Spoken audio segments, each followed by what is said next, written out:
Koalisi Masyarakat Sipil baru saja merilis film dokumenter Dirty Vote. Sutradara Dandi Laksono mengungkap alasan film ini dirilis di masa tenang pemilu. Dirty Vote diketahui tayang mengambil momentum pukul 11.11, yaitu tanggal 11 Februari bertepatan hari pertama masa tenang pemilu dan akan disiarkan pukul 11 waktu Indonesia Barat di kanal YouTube. Ia menyebut, karya besutannya akan menjadi tontonan yang reflektif di masa tenang pemilu. Diharapkan di 3 hari krusial menuju hari H pencoblosan, film ini memberikan edukasi kepada publik melalui ruang dan forum diskusi yang digelar. Ada saatnya kita menjadi pendukung Capres-Cawapres. Tapi hari ini, saya ingin mengajak setiap orang untuk menonton film ini sebagai warga negara. Ungkapnya dalam keterangan tertulis yang diterima, Senin, tanggal 12 Februari tahun 2024. Dandi mengungkap, berbeda dengan film-film dokumenter sebelumnya di bawah bendera Watchdog dan Ekspedisi Indonesia Baru, Dirty Vote lahir dari kolaborasi lintas CSO. Ketua Umum SIEJ sekaligus produser, Joni Aswira mengatakan, dokumenter ini sesungguhnya juga memfilmkan hasil riset kecurangan pemilu yang selama ini dikerjakan Koalisi Masyarakat Sipil. Biaya produksinya dihimpun melalui crowdfunding, sumbangan individu dan lembaga. Biayanya patungan. Selain itu Dirty Vote juga digarap dalam waktu yang pendek sekali sekitar 2 minggu, mulai dari proses riset, produksi, penyuntingan, hingga rilis. Bahkan lebih singkat dari penggarapan Endgame KPK, 2021, kata Joni. 20 lembaga lain yang terlibat kolaborasi dalam film ini ialah, Aliansi Jurnalis Independen, AJI, Bangsa Mahardika, Ekspedisi Indonesia Baru, Ekuatorial, Fraksi Rakyat Indonesia, Greenpeace Indonesia, Indonesia Corruption Watch, Jatam, Jeda Untuk Iklim, KBR, LBH Pers, Lokataru, Perludem, Salam Empat Jari, Satya Bumi, Temis Indonesia, Walhi, Yayasan Dewi Keadilan, Yayasan Kurawal, dan YLBHI. Film ini dibintangi oleh Zainal Arifin Mohtar, Bivitri Susanti, dan Ferry Amsari. Dalam film ini ketiganya mencoba mengulik sejumlah instrumen kekuasaan yang digunakan untuk memenangkan pemilu sekalipun menabrak tatanan demokrasi. Koalisi Masyarakat Sipil mengatakan, penjelasan ketiga ahli hukum ini berpijak atas sejumlah fakta dan data. Bentuk-bentuk kecurangannya diurai dengan analisa hukum tata negara.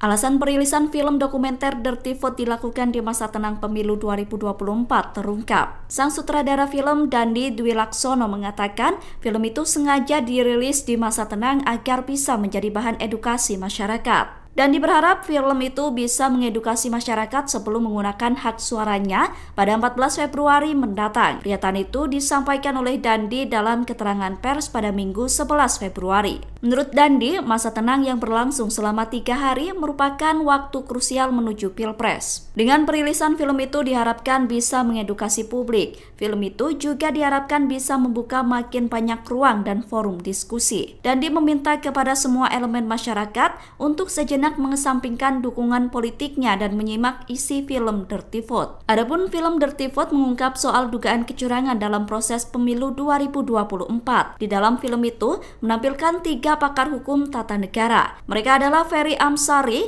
Bivitri Susanti, dan Zainal Arifin Mohtar. Siang saudara, Viral News membersamai Anda hari ini bersama dengan saya Nila Irda. Kita akan melihat berbagai informasi terkait film dokumenter Dirty Vote yang kemudian menjadi polemik. Di masa tenang kontestasi Pilpres 2024, publik dibuat riuh dengan adanya film dokumenter berjudul Dirty Vote. Film ini berisi narasi dan juga hasil penilaian dari 3 pakar hukum tata negara, Bivitri Susanti, Zainal Arifin Mohtar, dan juga Ferry Amsari. Film Dirty Vote ini besutan Dandi Laksono yang tayang perdana pada Minggu 11 Februari.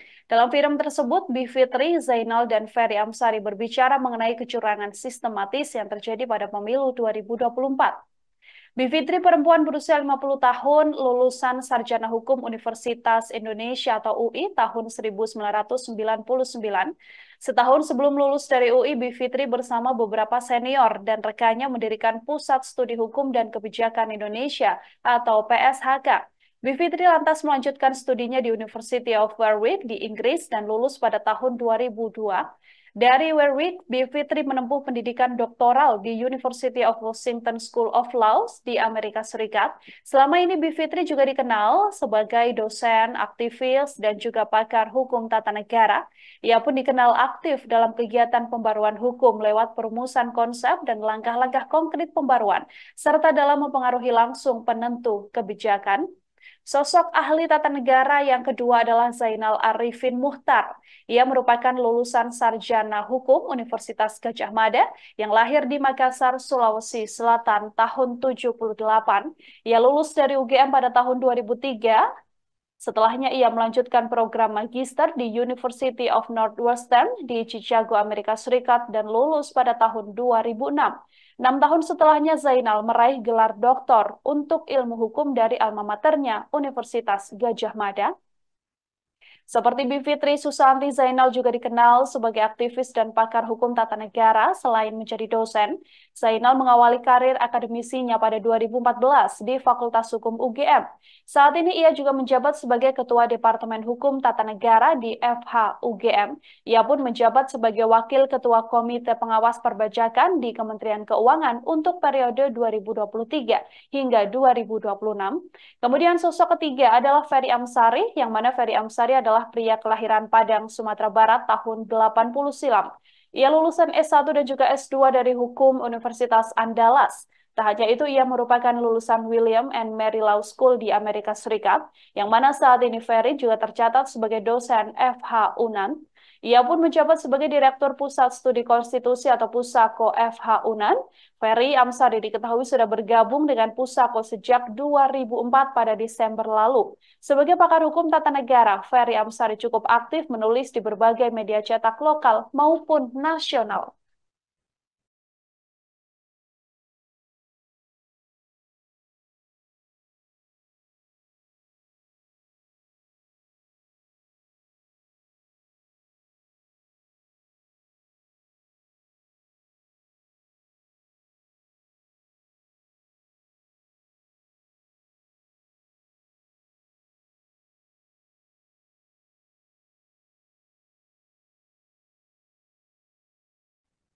Tim Nasional Amin kubu Paslon 01 Anies Baswedan dan Muhaimin Iskandar juga mengamini rilisnya film dokumenter Dirty Vote.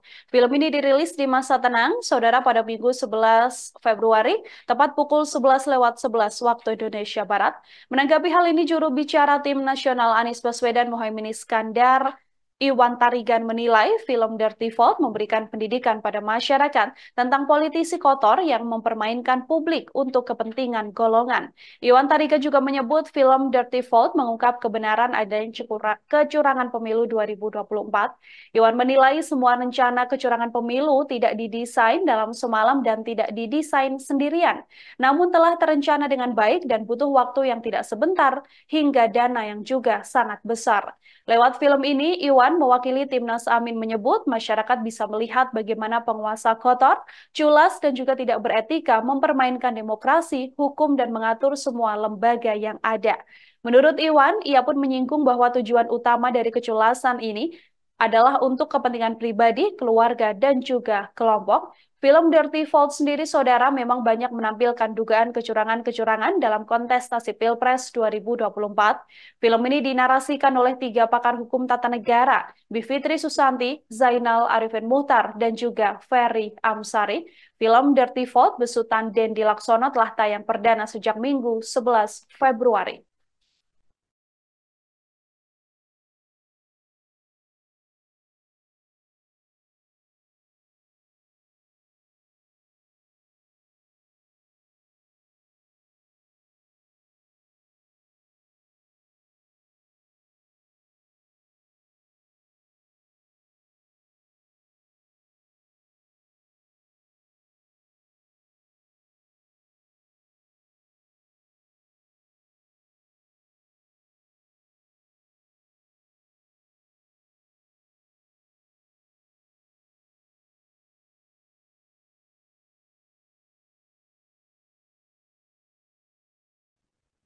Deputi Hukum TPN Ganjar Mahfud Todung Mulya Lubis juga mendukung rilisnya film Dirty Vote soal desain kecurangan pemilu 2024.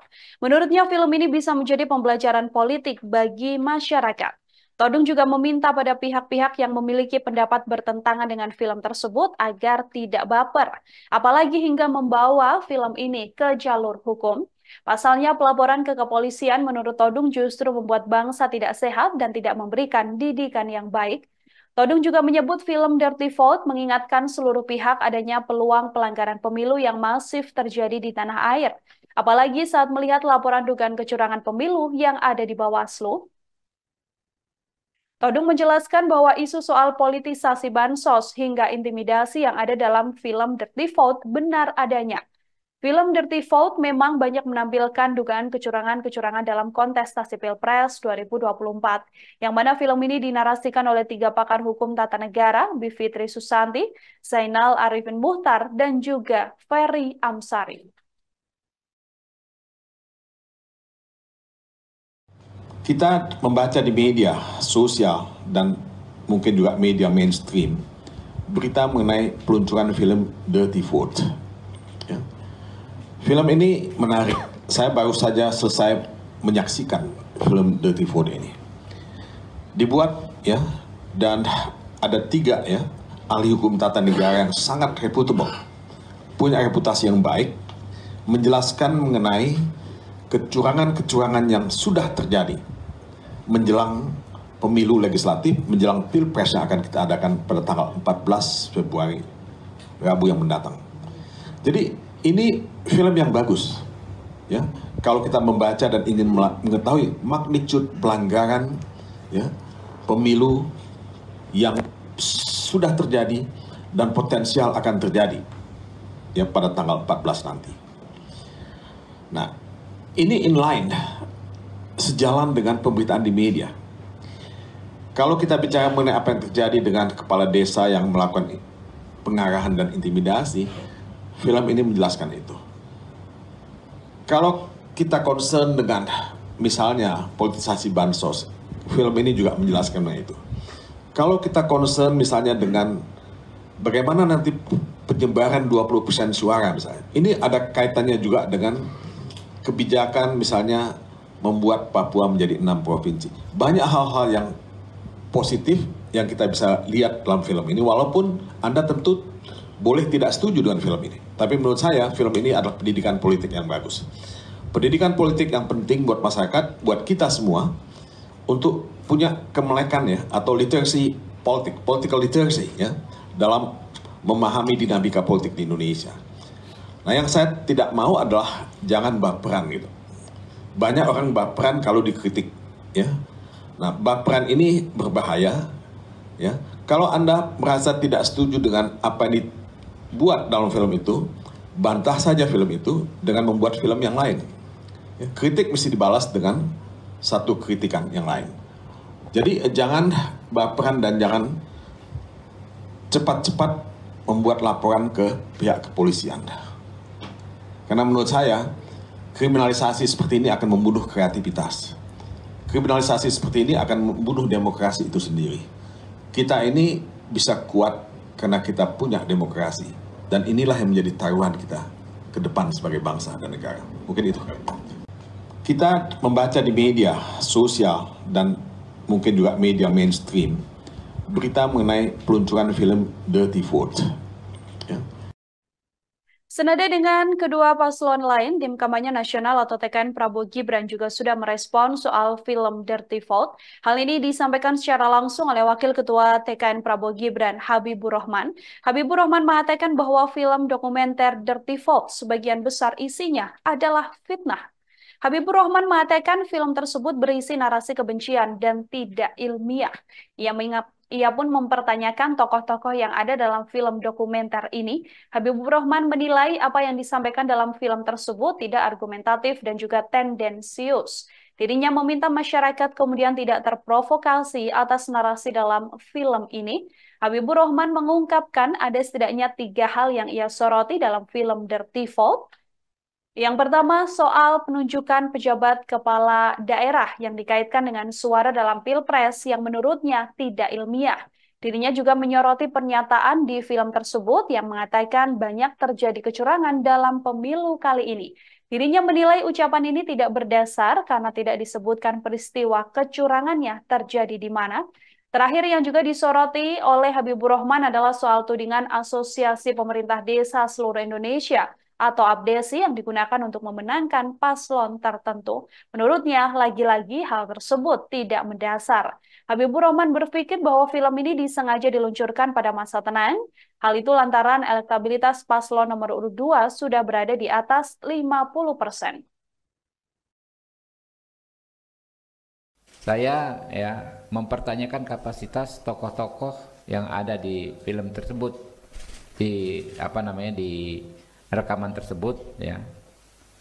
Dan saya kok merasa sepertinya ada tendensi ya, keinginan untuk mensabotase pemilu.